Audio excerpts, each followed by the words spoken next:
பாடல் பெற்ற திருத்தலங்கள்லேயே தல விருட்சத்துக்கு சுவாமியை வந்து பாடியிருப்பாங்க.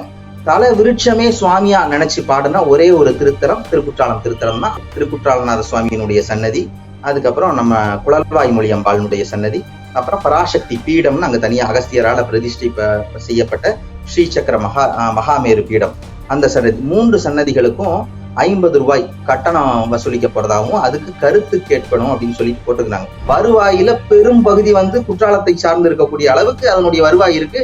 கோயில் சார்ந்த கடைகள் கிட்டத்தட்ட ஒரு 186 கடைகள் இருக்கு. அது போக லாட்ஜுகள் இருக்கு. தென்றல் லாட்ஜ்னு ஒண்ணு, தென்றல் பவனம்னு ஒண்ணு இருக்கு, பக்தர்கள் விடுதின்னு ஒண்ணு இருக்கு.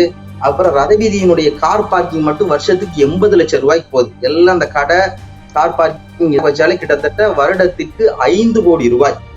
ஏசி கிரேட் கோயில்ல அந்த சிறப்பு தரிசனம் கட்டணம் இதுவரை இல்லாத கோயில் நம்ம கோயில் தான். நீங்க பாத்தீங்கன்னா தென்காசி மாவட்டத்துல திருமலை கோயில் ஆகட்டும், சங்கரன் கோயில் ஆகட்டும், இதே கிரேட்ல இருக்கக்கூடிய டிசி கிரேடு ஏசி கிரேடு கோயில்கள் எல்லாமே வச்சிருக்காங்க. நாம ஒருத்தர் தான் இது வரைக்கும் பண்ணலன்னு சொல்லிட்டு அவங்களையும் சேர்த்து சப்போர்ட் கொடுத்துருந்தாங்க. அதனால அங்கேயும் சேர்த்து தான் இதை எடுக்கணும்.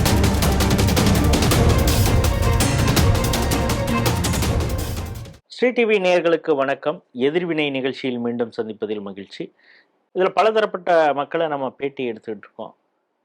அதாவது சட்ட போராட்டம் நடத்துபவர்கள், ஒரு சம்பவம் நடக்குதுன்னா எதிராக களமாடியவர்கள், அவங்கள்ட்டேருந்து நம்ம நேர்காணல் எடுத்து வரோம். அந்த வகையில் இன்னைக்கு பார்த்தீங்கன்னா சிவனடியார் திரு சிவபாலன் அவர்கள் நம்மோடு இணைகிறார். ஸ்ரீ டிவி நேயர்கள் சார்பாக அவரை வரவேற்கிறேன். வணக்கம். வணக்கம். இப்போ தென்காசி குற்றாலநாதர் கோயில், அங்கே இப்போ தரிசன கட்டணம் 50 ரூபாய் இப்போ நியமிச்சிருந்ததை அதை பொழுது எல்லாமே பொது தரிசனமாக மாற்றுறோம் அப்படின்னு சொல்லி ஒரு அறிக்கையை வெளியிட்டிருக்காங்க கோயில் நிர்வாகத்தின் சார்பாக. என்ன நடந்தது, இதுக்கு முன்னால் எதனால் அது வசூல் செய்யப்பட்டது அப்படிங்கிற பேக்ரவுண்டை நமக்கு சொல்லுங்க. வணக்கம். திருக்குற்றாலம் அருள்மிகு திருக்குற்றாலநாத சுவாமி கோயில்ல தான் இந்த அறிவிப்பு, அதாவது 50 ரூபாய் தரிசன கட்டண அறிவிப்பு. அந்த அறிவிப்பை பத்தி நம்ம பேசுறதுக்கு முன்னாடி நம்ம முதல்ல அந்த திருக்குற்றாலநாத சுவாமி கோயிலை பற்றி ஒரு 2 நிமிடம் பார்க்கலாம். நம்ம நால்வராலும் பாடல் பெற்ற திருத்தலங்கள் அப்படின்னு சொல்லிட்டு சைவத்துல ரொம்ப சிறப்பாக சொல்லக்கூடிய பாடல் பெற்ற திருத்தலங்கள். இந்த பாடல் பெற்ற திருத்தலங்கள்ல 4வராலும் பாடப்பெற்ற திருத்தலம் திருக்குற்றாலம் அருள்மிகு திருக்குற்றாலநாத சுவாமி திருக்கோயில். தென்காசி மாவட்டத்துல இருக்கக்கூடிய ஒரே பாடல் பெற்ற திருத்தலம் இந்த திருத்தலம். இதுல இன்னொரு விசேஷமான சிறப்பு என்னன்னா, பாடல் பெற்ற திருத்தலங்கள்லேயே தல விருட்சத்துக்கு சுவாமியை வந்து பாடியிருப்பாங்க. தல விருட்சமே சுவாமியா நினைச்சு பாடுனா ஒரே ஒரு திருத்தலம் திருக்குற்றாலம் திருத்தலம் தான். அங்க இருக்கக்கூடிய குறும்பலா மரத்தை சுவாமியா நினைச்சு பாடியிருக்கிறாங்க. வைணவ திருத்தலமா இருந்து அகஸ்தியரால சைவ திருத்தலமா மாறினதாக, சைவ வைணவ அந்த ஒருங்கிணைப்பை ஏற்படுத்தப்பட்டதாக சொல்லப்படக்கூடிய அந்த திருத்தலம் திருக்குற்றாலம் திருத்தலம் சங்கு வடிவத்துல அமைந்திருக்கக்கூடிய திருத்தலம்.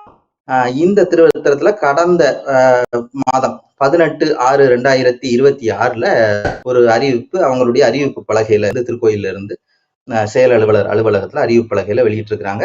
அங்க இருக்கக்கூடிய 3 பிரதான சன்னதிகள், திருக்குற்றாலநாத சுவாமியினுடைய சன்னதி, அதுக்கப்புறம் நம்ம குழல்வாய் மொழி அம்பாளுடைய சன்னதி, அப்புறம் பராசக்தி பீடம்னு அங்க தனியா அகஸ்தியரால பிரதிஷ்டை செய்யப்பட்ட ஸ்ரீசக்கர மகாமேரு பீடம், அந்த சன்னதி. 3 சன்னதிகளுக்கும் 50 ரூபாய் கட்டணம் வசூலிக்க போறதாகவும் அதுக்கு கருத்து கேட்கணும் அப்படின்னு சொல்லிட்டு போட்டுக்கிறாங்க. இது 18ஆம் தேதி போட்டாலும் மக்களுடைய பார்வை, ஏன்னா அவங்க விளம்பர பலகையில ஒட்டி இருக்கிறாங்க. பல நேரங்கள்ல அந்த விஷயங்கள் வந்து விளம்பர பலகையோட அப்படியே போயிடும். மக்கள் கவனத்துக்கு வந்தா தானே கருத்து தெரிவிப்பாங்க. மக்கள் கவனத்துக்கே வராம போயிடும். கவனத்துக்கு கடந்த ஒரு 5-6 நாட்களாக தான் மக்களினுடைய பொது கவனங்களுக்கு வாட்ஸ்அப்ல எல்லாம் வர ஆரம்பிச்சதுக்கு அப்புறம் தான் நேற்று போய் நம்ம வந்து அது சம்பந்தம் முந்தானதே கூப்பிட்டாரு. அண்ணன் ஒருத்தர் வந்து கூப்பிட்டாரு, நீங்க வாங்க மண்டே பெட்டிஷன்ல மாவட்ட ஆட்சியர்கிட்ட மனு கொடுக்கலான்னு கூப்பிட்டாரு. தமிழ்நாடு பிரஸ் கிளப் சார்பா அவர் விசில் வீரமணின்னு சொல்லிட்டு அவர் கூப்பிட்டாரு. நம்ம நேரடியாவே கோயிலினுடைய அது வந்து ஏசி கிரேடு, அதாவது உதவி ஆணையரே செயலாளராக செயல்படக்கூடிய அந்த கோயில். அதனால ஏற்கனவே பல்வேறு மனுக்கள் வந்து நம்ம அவர்கிட்ட கொடுத்து பேச்சுவார்த்தை மூலமாவே தீர்வு கண்டிருக்கிறோம். குறிப்பா கோயிலினுடைய ரத வீதிகள்ல குப்பைகள் இருந்து சம்பந்தமா ஏற்கனவே மனு கொடுத்திருந்தோம்.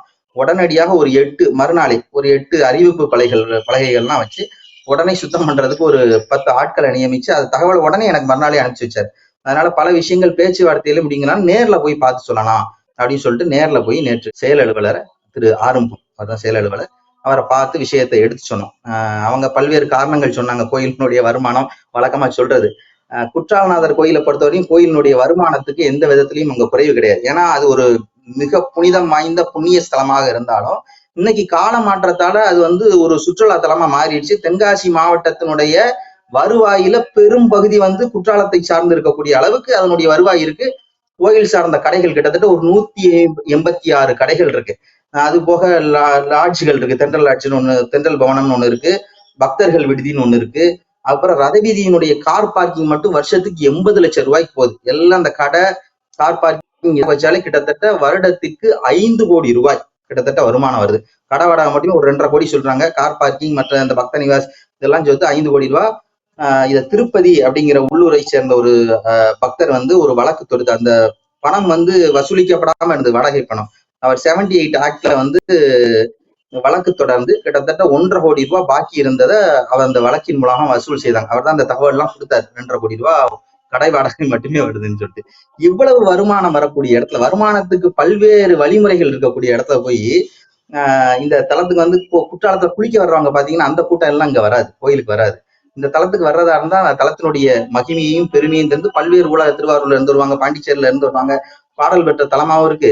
இன்னொன்னு 5 சபைகள்ல சித்திர சபை, சிவபெருமான் வந்து நடனமாடிய நடராஜ நடனமாடிய 5 சபைகள்ல சித்திர சபையா இருக்கிறதுனால பல்வேறு இடங்கள்ல இருந்து அடியார்கள் வருவாங்க.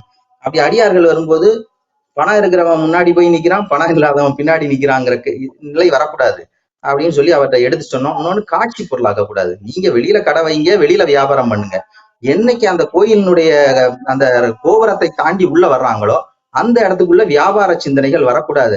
அதனால உங்க வியாபாரத்தெல்லாம் கடையினுடைய வெளியில வச்சுங்கன்னு சொல்லி எடுத்து சொன்னோம். அதனுடைய அடிப்படையில நேற்று வந்து அவர் வந்து நேற்றை உடனடியாக அந்த கருத்து கேட்பு அறிவிப்பை உடனடியாக நிறுத்தி வைப்பதாக உடனடியாக அறிவிப்பு நேற்று இரவே அறிவிப்பு வெளியிட்டிருக்காங்க. சிவனடியார்கள் தொடர்ச்சியாக பல முயற்சிகளை பண்ணிட்டு இருக்கீங்க. இப்போ உங்களுடைய கருத்துக்களை கேட்டு உடனடியாக இந்த நடவடிக்கை எடுத்திருக்காங்க. இதை பக்தர்கள் எப்படி பார்க்குறாங்க? இதே போல ஒவ்வொரு கோயிலையும் இந்த சிறப்பு கட்டணம், சிறப்பு கியூலாம் இருக்குது. இதையெல்லாம் அடுத்தடுத்து நீக்குவதற்கான வாய்ப்பு இந்த தாவேக அரசாங்கத்தில் ஏதாவது இருக்குங்கிறது மாதிரி உங்களுக்கு தோணுதா? எப்படி நீங்க பார்க்குறீங்க? கண்டிப்பா இதை நாங்க அவங்ககிட்ட போய் சொல்லும் போதே இந்த கோரிக்கையை வைக்கிற போது அவங்க சொல்றது என்னன்னா, ஏசி கிரேட் கோயில்ல அந்த சிறப்பு தரிசனம் கட்டணம் இதுவரை இல்லாத கோயில் நம்ம கோயில் தான். நீங்க பாத்தீங்கன்னா தென்காசி மாவட்டத்துல திருமலை கோயில் ஆகட்டும், சங்கரன் கோயில் ஆகட்டும், இதே கிரேட்ல இருக்கக்கூடிய டிசி கிரேடு ஏசி கிரேடு கோயில்கள் எல்லாமே வச்சிருக்காங்க. நாம ஒருத்தர் தான் இது வரைக்கும் பண்ணலன்னு சொல்லிட்டு அவங்களையும் சேர்த்து சப்போர்ட் கூட்டுனாங்க. நாங்க சொன்னா அங்கேயும் சேர்த்துதான் இதை எடுக்கணும். இது இங்க நீங்க இன்னைக்கு ஆரம்பிக்கீங்க, நம்ம இதை வந்து இங்க சொல்றோமே தவிர எல்லா இடத்துலயும் இந்த மாற்றத்தை கொண்டு வரணும். இதுக்கு வந்து நேற்றே நாங்க சிவனடியார்கள் எல்லாம் வெளியில வந்த அப்புறம் கூடி பேசிட்டு இருந்தோம். இது வந்து ஒரு குற்றாலம் தற்காலிக தீர்வா இருக்கு. நிரந்தர தீர்வாக இதுக்கு ஏதாவது வழக்கின் மூலமாகவோ கவனத்திற்கு மூலமாக ஒரு நிரந்தர தீர்வை தமிழகம் முழுவதும் கொண்டு வரணும். ஏன்னா இப்ப குற்றாலம் கோயில்ல பிக்சட் டெபாசிட்ல இருக்கிற பணத்தை வச்சோம்னா தென்காசி மாவட்டத்துல சிதறமடைந்த எல்லா கோயில்களுக்கும் கும்பாபிஷேகம் பண்ணிருக்கோம். பிக்சட் டெபாசிட்ல கிட்டத்தட்ட 50 கோடி ரூபாய்க்கு மேல இருக்குது அப்படிங்கிறாங்க. அதையெல்லாம் பண்ணாம வணிக ரீதியான சிந்தனையிலேயே அவங்க ஓடிட்டு இருக்கிறாங்க. கோயிலுக்குள்ள இருந்து எவ்வளவு வருமானத்தை, இந்த வருமானத்தை வச்சு என்ன பண்ண போறாங்க? கோயில் வருமானத்தை வச்சு பால்பட்டு போன கோயில்களை பராமரிக்காம திரும்ப திரும்ப வணிக வளாகங்கள் கட்டுறது, கடைகளை கட்டுறது. எத்தனையோ கோயில் விளக்கறியாம இருக்கு, எத்தனையோ கோயில் வந்து சிதறமடைஞ்சிருக்கு. பாண்டியர் கட்டினாங்க, சோழர் கட்டினாங்க, பெருமையெல்லாம் நம்ம எங்கேயோ பேசுறோம். ஆனா அவங்க கட்டின கோயில்லாம் பால் அடைஞ்சிருக்கு. அதனால இது இங்க மட்டும் இல்ல, எல்லா கோயில்கள்லயும் இந்த நடைமுறையை கொண்டு வர வேண்டும் அரசு. ஐயா வீரத்துறை அவர்கள் தொடங்கி வைத்ததுதான் இந்த கோயில்ல இந்த கட்டண அந்த வழிமுறைங்கிறதே ஒன்று இருக்கக்கூடாது அப்படிங்கிறது. அவங்க தான் அந்த போராட்டத்தை முன்னெடுத்தாங்க. அது இப்பொழுது ஒரு வெற்றியை நோக்கி போகிறதோ நமக்கும் அந்த ஒரு நம்பிக்கை இப்போ வந்திருக்கிறது. ஏன்னா இப்போ நீங்கள் திருக்குற்றாலநாதர் கோயிலில் தொடங்கி வச்சிருக்கீங்க. அந்த ஒரு அந்த அக்னி குஞ்சை நீங்கள் அப்படி தூண்டி விட்டுருக்கீங்க. இது எல்லா இடத்துலையும் பரவி இந்த சிறப்பு கட்டணம் அப்படிங்கிறத நீக்கக்கூடிய ஒரு வாய்ப்பாக இது ஏற்படுத்தி கொடுக்கணும் அப்படின்னு எல்லா பக்தர்களும் நினைக்கிறாங்க. கடைசியாக நீங்க என்ன சொல்ல வரீங்க இந்த அரசுக்கு, தாவேக அரசுக்கு? அதாவது கோயில்ங்கிறது மியூசியம் கிடையாது. மியூசியம் வேற, கோயில் வேற. மியூசியம்ங்கிறது சிற்பங்கள் இருக்கக்கூடிய இடம், அது கலை சிற்பங்கள், உயிர் இல்லாத பொருட்கள். கோயில் விக்கிரகங்கள்ங்கிறது உயிருள்ள பொருட்கள். நம்ம உயிருள்ள பொருட்களை வேடிக்கை பொருளாவோ காட்சி பொருளாவோ ஆகக்கூடாது. தெய்வ விக்கிரகங்கள் உயிர் பொருள் அப்படிங்கிறத நீதிமன்றமே பல்வேறு தீர்ப்புகள் மூலமா ஆகமம் சொல்லுது. அதை நீதிமன்றம் பல்வேறு தீர்ப்புகள் மூலமா உறுதிப்படுத்தி இருக்குது. அதனால கோயிலினுடைய ஒவ்வொரு அம்சமும் நம்ம மனசு லயிச்சு நிக்கணுங்கிறதுக்காகத்தான் கோயில்ல ஒரு சின்ன தூணை கூட அவ்வளவு அழகா வடிவமைச்சிருக்காங்க. நம்ம மனம் ஒன்றி நின்று அந்த இறைநிலையோடு கலக்கணுங்கிறதுக்காக தான். அதனால அந்த இடத்துக்குள்ள எந்த விதத்திலும் வியாபாரத்தை கொண்டு வரக்கூடாது.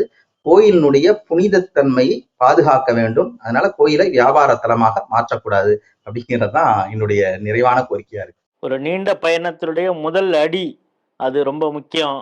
ஆரம்ப அந்த அடிங்கிறது இப்ப கட்டணமில்லாத தரிசனம் அப்படிங்கிறத இலக்கு அது இந்து முன்னணிக்கும் இருக்கிறது, விஸ்வ இந்து பரிஷத்துக்கும் இருக்கிறது. அதை நோக்கிய ஒரு பயணத்துல இது ஒரு முதல் படிக்கட்டாக இருக்கிறது. உங்களை போன்ற சிவனடியார்கள் இதற்காக தொடர்ந்து வேலை செஞ்சிட்டு இருக்கீங்க.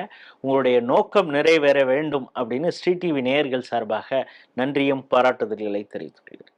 நன்றி.